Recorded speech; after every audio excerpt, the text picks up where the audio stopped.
বান্দার হক নষ্ট করলাম, আমার গুনাহটা হলো মাঝে একজন কিন্তু বান্দা ঢুকে গেছে। বান্দা কি ঢুকে গেছে, মনে করেন আমি এই যে এক দোকান থেকে বাকি নিলাম, এরকম ঘটনা হয় কিন্তু। পরে আমি মনে করেন যে টাকাটা দিলাম না, দিতাছি দিতাছি কইয়া টাকাটা মায়ের অনেকে অনেক দূর দূরান্তে যায়, গিয়া দেখা গেছে অপরিচিত এলাকা, বাকি খাইতেছে খাইতেছে খাইতেছে দিতেছে নিতেছে, হঠাৎ করে 10-20 হাজার টাকা বাজায়া এলাকা থেকে পলায়া চলে যায়। তার নজর হচ্ছে কার দিকে? বান্দার দিকে। ওই যে বান্দা দোকানদারের দিকে তার নজর, দোকানদার তো দেখে নাই পলাই গেছে, সে দোকানদার বুঝে নাই, কিন্তু বুঝে একজন, তিনি কে? আল্লাহ। ইয়ালামু খাইনাতাল আয়ুনি ওয়া মা তুখফিস সুদূর। সুবহানাল্লাহ। আমরা চোখের সামনে যেটা দেখি আল্লাহ সেটাও দেখে, আমরা মনে মনে যেটা চিন্তা করি সেটাও আল্লাহ দেখে। সুবহানাল্লাহ। তাইলে আমি যে প্ল্যান করতেছি যে দোকানদারের টাকাটা মায়েরা দিয়ে আমি ফলাম, এটা কিন্তু আল্লাহ আগে থেকেই জানে। আর আমি মনে মনে চিন্তা করতেছি, মনের খবর কি আল্লাহ জানে।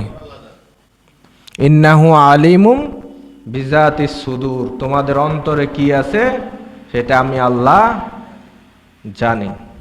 সুবহানাল্লাহ। তাহলে দ্বিতীয় প্রকারের যেটা গুনাহ সেটা বললাম কি?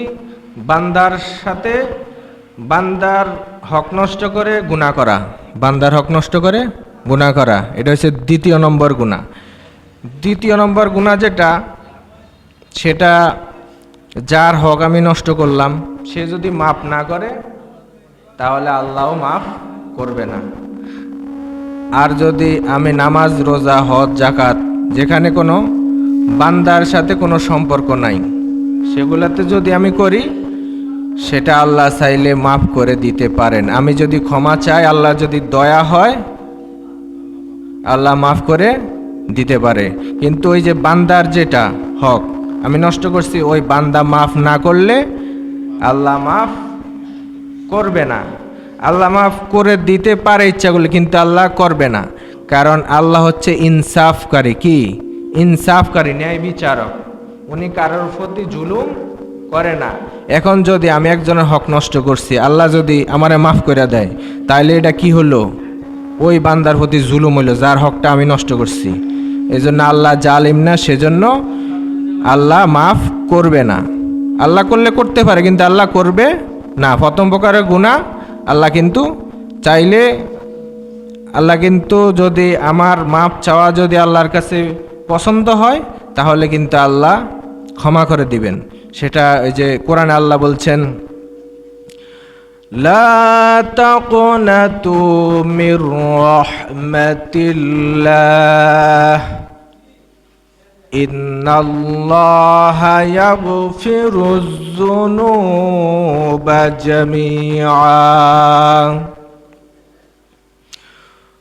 তোমরা আমার রহমত থেকে নিরাশ হইও না, নিশ্চয় আমি ইচ্ছা করলে 1 সেকেন্ডে তোমার 40 বছরের গুনাহ মাফ করে দিতে পারি। বলেন সুবহানাল্লাহ। এটা কোন গুনার কথা? 1 নম্বরের গুনাহ। কোনটা? যেটার সাথে কোনো বান্দার সম্পর্ক নাই, সেই গুনার কথা বলছে আল্লাহ এখানে। বিষয়টা ক্লিয়ার? আল্লাহ বুঝার তৌফিক দান করুক। সবাই বলি আমিন। আল্লাহ রাব্বুল আলামিন বলেন, আমি এটা প্রথমে কিন্তু তেলাওয়াত করছিলাম, কুল ইন কুনতুম তুহিব্বুনাল্লাহ, হে গায়েবের খবর দানকারী নবী, আপনি তাদেরকে বলে দিন, মানে আপনার উম্মতদেরকে বলে দিন, ইন কুনতুম তুহিব্বুনাল্লাহ, যদি তোমরা আমি আল্লাহকে ভালোবাসতে চাও। কাকে ভালোবাসতে চাও? আল্লাহকে। সুবহানাল্লাহ। কাকে? আল্লাহকে। আল্লাহকে যদি তোমরা ভালোবাসতে চাও, ফাত্তাবিউনি ইউহিব্বুকুমুল্লাহ, তাহলে তারা যেন আপনি রাসূলকে ভালোবাসে। সুবহানাল্লাহ। তাইলে আল্লাহকে ভালোবাসতে হলে কাকে ভালোবাসতে হবে? নবীকে। কাকে? মুহাম্মাদুর রাসূলুল্লাহ সাল্লাল্লাহু আলাইহি ওয়াসাল্লাম।